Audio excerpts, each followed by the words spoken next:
تمام دیکھنے اور سننے والوں کو میری طرف سے السلام علیکم۔ میرا نام ہے محمد عمیر رحمان اور آپ سب دیکھ رہے ہیں the hidden chapters YouTube channel. ناظرین کرام، یہ بات ہے 13 اپریل سن 2026 کی، جب پوری دنیا سو رہی تھی تب پرشین گلف کے اندر اوپر آسمان کے اندر ایک ایسی چیز غائب ہوئی جس نے پینٹاگن کے کوریڈورز کے اندر کھلبلی مچا دی۔ یہ ہے نورتھروپ گرومن کا MQ-4C ٹرائٹن۔ یہ ایک ایسا ڈرون ہے جس کی قیمت $200 ملین ہے۔ اگر ہم اسے پاکستانی روپیز کے اندر بدلتے ہیں تو یہ بنتے ہیں تقریباً 5500 کروڑ پاکستانی روپیز، اور یہ اتنی رقم ہے کہ جس کے اندر ایک چھوٹا سا ملک اپنے سال بھر کا بجٹ بھی چلا سکتا ہے۔ لیکن مسئلہ یہاں پر صرف پیسوں کا نہیں ہے، مسئلہ ہے اس ٹرانسپورٹر کوڈ کا جو کہ اس ڈرون کے اندر غائب ہونے سے ٹھیک پہلے بجا تھا، 7700۔ ایویشن کی زبان کے اندر اس کا مطلب ہوتا ہے کہ ان فلائٹ ایمرجنسی۔ لیکن ناظرین کرام، ایک ایسا ڈرون جو کہ 50,000 فیٹ کی اونچائی پر اڑ رہا ہو، وہ اچانک سے ایمرجنسی سگنل دے کر رڈار سے غائب کیسے ہو سکتا ہے؟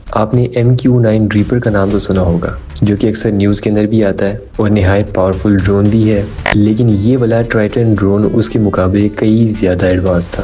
اس کی جو الٹیٹیوڈ پاور تھی یہ تھی 50,000 فیٹ، یعنی کہ یہ آسمان کے اندر 50,000 فیٹ تک اونچائی پر اڑ سکتا ہے، جو کہ کمرشل ایئر پلین سے بہت زیادہ اوپر ہے۔ اس کا ویژن تھا 360 ڈگری AESA رڈار، جو کہ 1 سیکنڈ کے اندر 20,000 نوٹیکل مائلز کا ایریا سکین کر سکتا ہے، یعنی کہ تاحد نگاہ جہاں تک انسان دیکھ سکتا ہے اور جہاں تک انسان نہیں بھی دیکھ سکتا وہاں تک یہ ڈرون دیکھ سکتا ہے۔ اور اس کو بنایا گیا تھا میرین سپائنگ کے لیے، یعنی کہ سمندر کے اندر جتنے بھی دشمن ہوتے ہیں اور ان کی جتنی بھی کشتیاں ہوتی ہیں ان کے اوپر نظر رکھنے کے لیے۔ لیکن اب سوال یہاں پر یہ پیدا ہوتا ہے کہ اتنا ایڈوانس سسٹم آخر فیل کیسے ہوا؟ US آفیشل کا کہنا ہے کہ یہ ایک روٹین ٹیکنیکل گلچ تھا، لیکن ریئلٹی چیک یہ ہے کہ پچھلے 40 دنوں کے اندر امریکہ نے اپنے 24 MQ-9 ڈرونز کھو دیے۔ کیا یہ واقعی میں اتفاق ہے، یا پھر ایران نے کوئی ایسی الیکٹرونک جیمنگ ٹیکنالوجی ڈیولپ کر لی ہے جو کہ امریکہ کے سب سے مہنگے ڈرونز کو بھی بلائنڈ کر دیتی ہے؟ اور ایران کی یہ ٹیکنالوجی اب اتنی زیادہ خطرناک ہو گئی ہے کہ MQ-9 ڈرون تو دور کی بات ہے، اب $200 ملین کا ڈرون بھی محفوظ نہیں رہا۔ ناظرین کرام، اس کہانی کا سب سے بڑا اسپیکٹ ہے جیو پولیٹکس۔ آج کی ڈیٹ میں اسلام آباد کے اندر ہونے والی پیس ٹاکس پوری طرح کولیپس ہو چکی ہیں۔ جیسے یہ ڈرون غائب ہوا، فوراً سے گلوبل آئل مارکیٹس کے اندر آگ لگ گئی، اور جو برینڈ کروڈ آئل تھا وہ پر بیرل $100 سے اوپر کراس کر چکا تھا۔ کیوں؟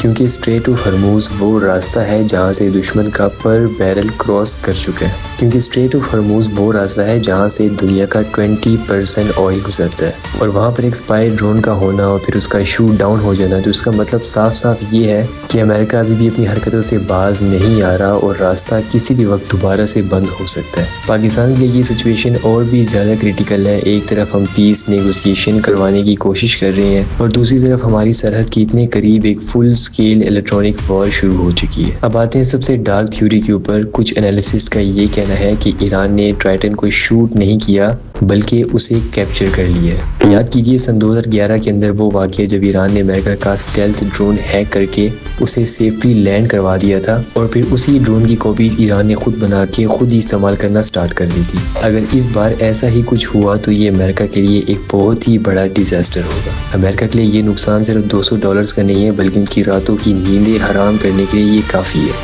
ٹرائٹن ڈرون کے اندر جو سی سینسرز یوز کی گئے ہیں وہ پینٹاگن کی ٹاپ سیکرٹ ٹیکنالوجی کے اندر ہے۔ فرض کیجئے اگر یہی ٹیکنالوجی چائنا یا رشیا کے ہاتھ لگ جاتی ہے تو امریکہ کی نیول پاور ہمیشہ کے لیے ختم ہو سکتی ہے۔ ناظرین کرام، آج ہے 13 اپریل سن 2026 کی یہ رات۔ ناظرین کرام، 13 اپریل سن 2026 کے بعد آنے والا وقت جتنا بھی ہوگا وہ شاید ایک وارننگ سائن ہو۔ ہم اکثر سوچتے ہیں کہ جنگ میزائلز اور بوم سے شروع ہوتی ہے، لیکن یہاں پر ایک ایسی جنگ چل رہی ہے جو کہ انویزیبل ہے۔ ایک $200 ملین کا ڈرون غائب ہوتا ہے، اسٹاک مارکیٹ گرا دی جاتی ہے اور اچانک سے دنیا ایک بڑی جنگ کے نزدیک پہنچ جاتی ہے۔